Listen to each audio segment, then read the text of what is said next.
Alrighty, welcome back. Week 6. This has been a fun one to deal with.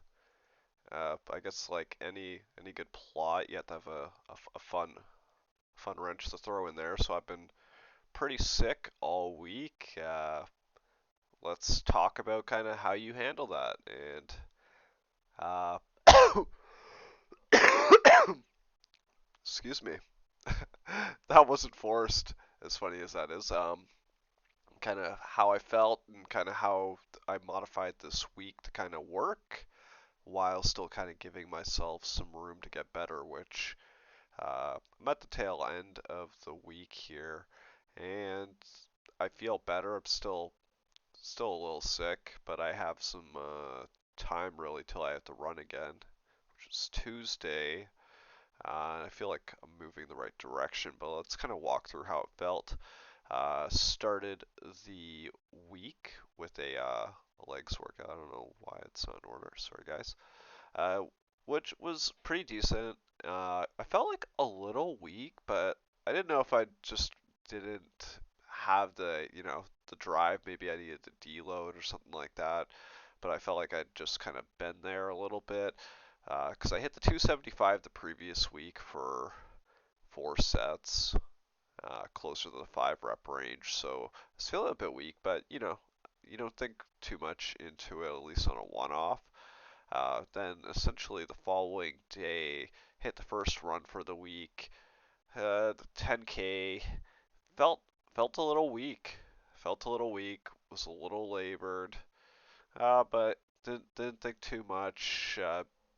Starting to try to get extra sleep, but I just felt sleeping. I was feeling a little congested, kind of heading into the Tuesday, or sorry, the Wednesday, um, which started with the hill run. This guy was supposed to be like in the threshold range, really just kind of driving your heart rate up, a lot of intensity, hitting in that VO2 max and really pushing it. Well, in theory, this was rough. Uh, just felt like I couldn't even get out of like first gear on most of the intervals. Uh, and by the end of it, I was like got inside and I was like hacking up a lung. It was awful. And this was the point where I was like feeling the sickest was like right after this.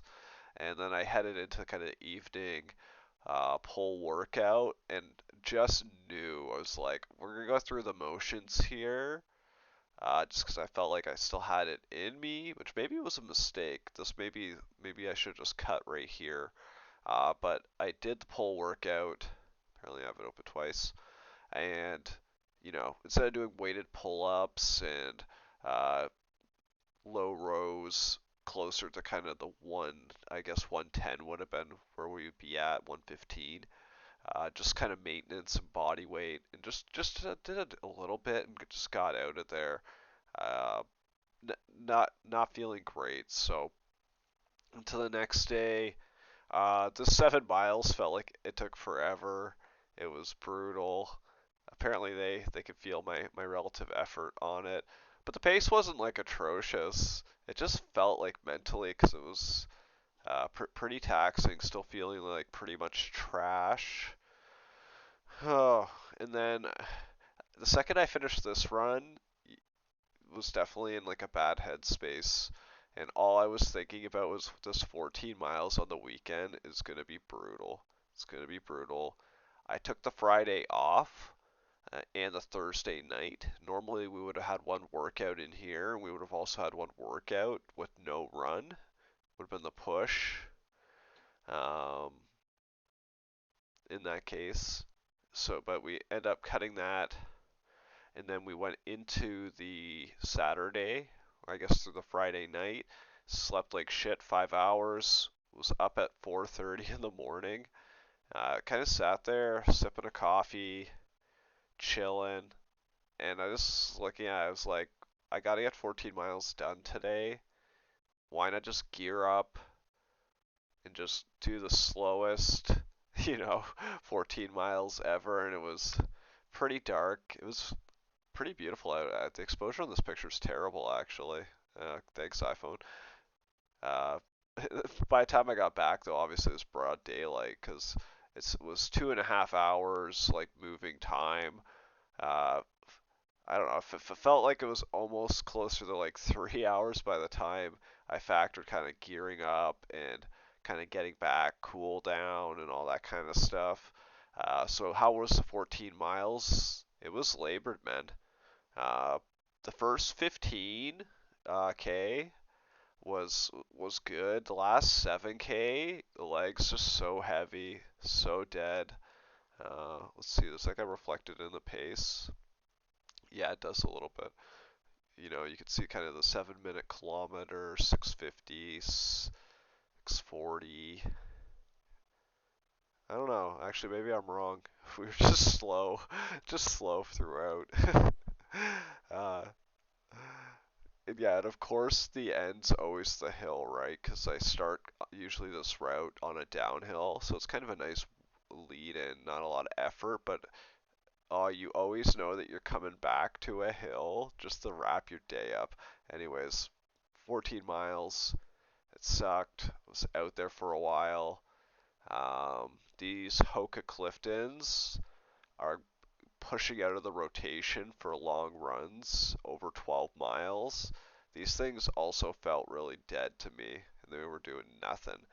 Uh, Maybe I've hit too many kilometers. I'd hope not at only 300 on these guys. But I'm gonna put them back for more than like 10k, 7 miles in that kind of range. Because I do like them, but I don't know. They just felt like such shit by the time I hit the that far point. Some of it's fatigue, uh, but you just know like the way the shoes like rubbing against your foot, your um, feet probably starting to swell a little bit by the end of the run. It's a problem. So like your shoes got to work for the way your training's working. Uh, so I'm gonna switch something else out. Had to add a few shoes to rotation anyways, because quite a few of them have just kind of broken that 500-kilometer mark. Nothing's worse on these long runs than running on dead shoes. You can get it done. It's not good for recovery. It's gonna make like the smaller muscles, your tibs, your shins, around your ankle, really tight when the shoes aren't really giving you good feedback. It's bad news, man. I made the mistake too many times running on dead shoes, so uh, I'm only speaking through my own pain. Believe me or don't. Anyways, the 60 minutes, yeah, it sucked too, and it was slow, 7 minutes, and this felt labored at 7 minutes. But happy to get it done. This week's behind us now, so you know, let's reset mind state, get positive, start feeling better. Feel like I'm on the up already. Uh, might cancel the Monday leg workout. I gotta be real with it. We're gonna see how kind of the legs feel. If they feel dead, there's no point going in there trying to squat 280. It's just stupid. What, I'm gonna break my legs up.